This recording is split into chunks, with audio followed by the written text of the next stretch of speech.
Pinupuspos ng Diyos ng kanyang pagpapala ang angkan ni Jesus o ang sangkatauhan.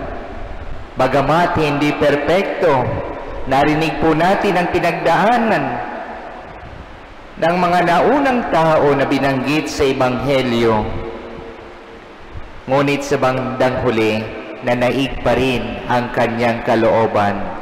We have heard in the gospel how God sustained His people, how He raised them, accompanied them, and also shown us His merciful and faithfulness to us. Hindi perpekto ang buhay. Marami tayong karanasan, marami tayong pinagdaanan. Ngunit ang mahalaga sa Diyos ay ang pananatili natin sa Kanya. Kapatid, kung ikaw ay may pinagdadaanan at ika'y pinanghihinaan, huwag kang malulumbay, huwag susuko, dahil alam ng Diyos kung ano ang kinakailangan natin. Minsan nahihiya tayong lumapit dahil sasabihin natin, marami akong kasalanan, marami akong nagawa sa nakaraan. But God is faithful to us and He invites us to be faithful to Him. Kapatid, hindi mahalaga kung anong pinagdaanan mo at kung anong nakaraan mo. Ang mahalaga ay kung ano ang meron tayo ngayon.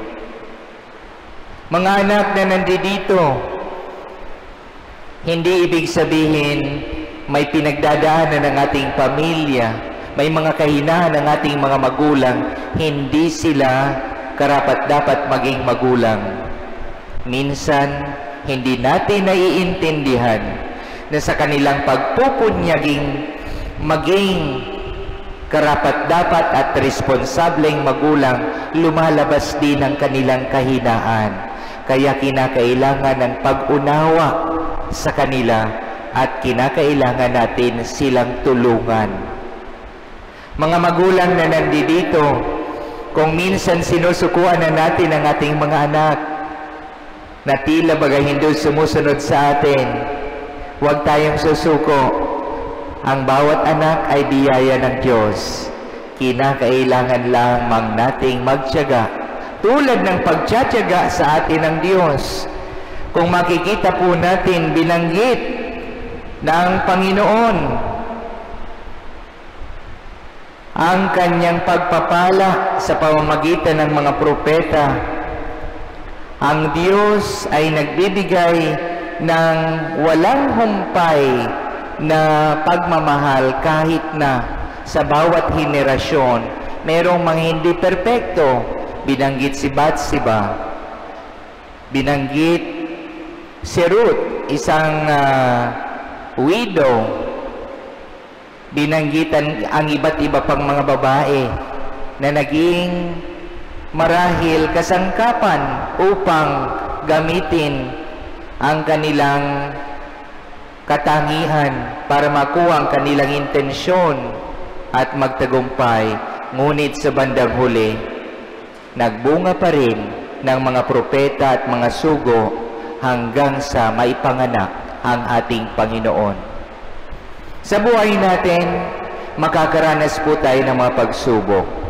Makakakilala tayo ng mga taong magdudulot ng sakit sa atin.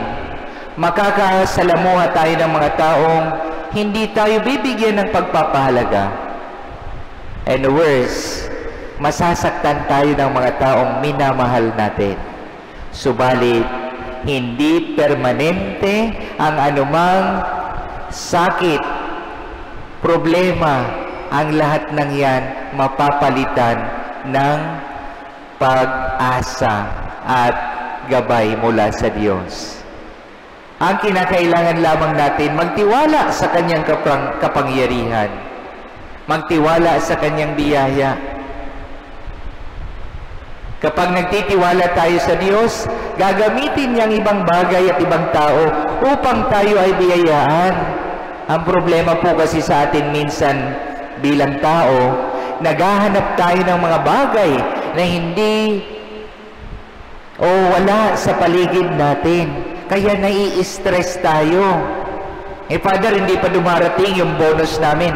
Kaya anong ginagawa mo? Sayaw ako, Father, anong sayaw sa harapan ng ATM machine? Ibigay mo na.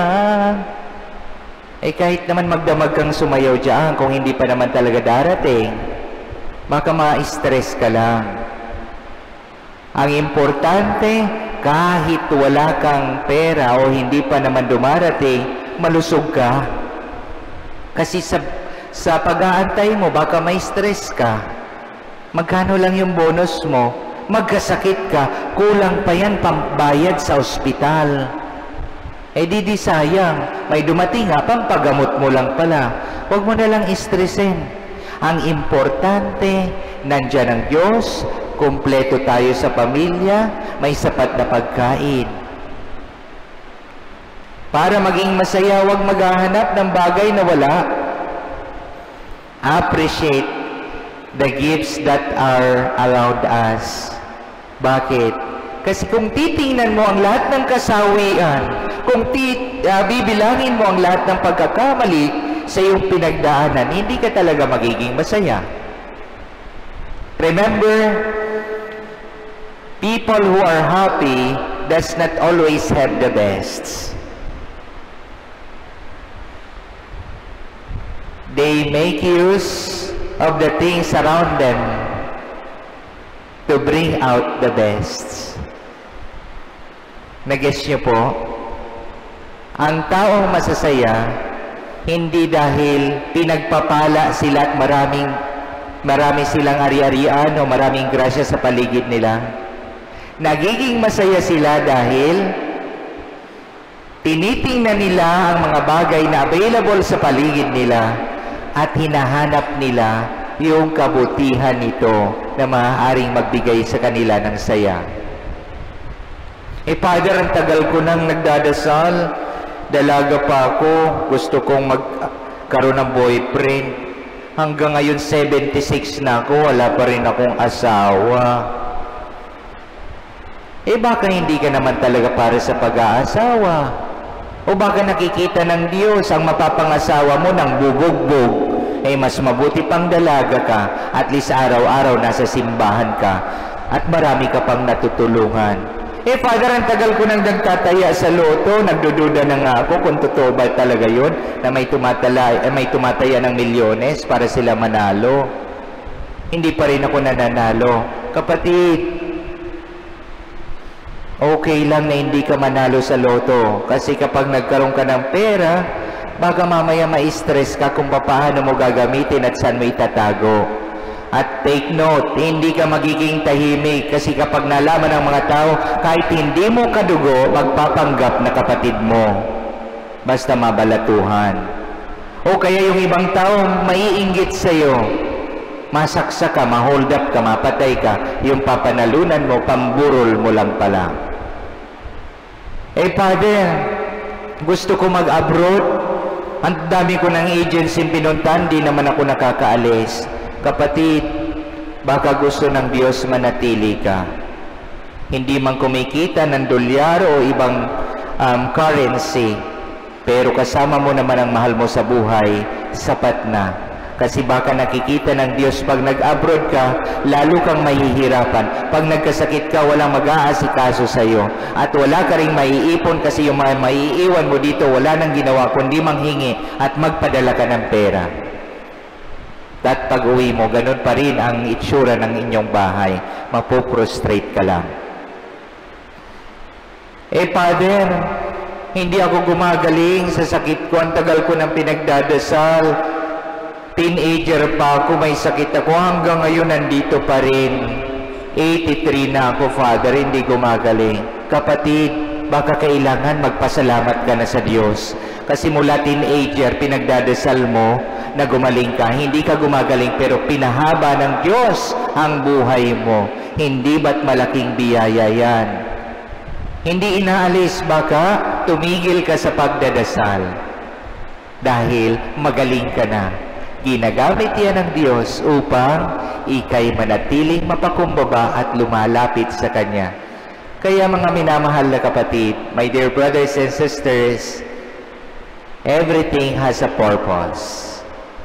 Lahat ng bagay mayroong dahilan. Ang lahat ng bagay mayroong parte sa buhay natin. Kailangan lamang natin magtiwala sa grasya ng Diyos.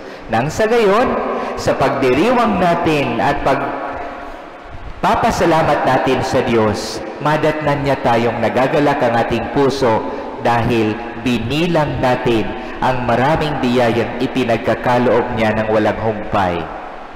Remember, count your blessings, not your misfortunes.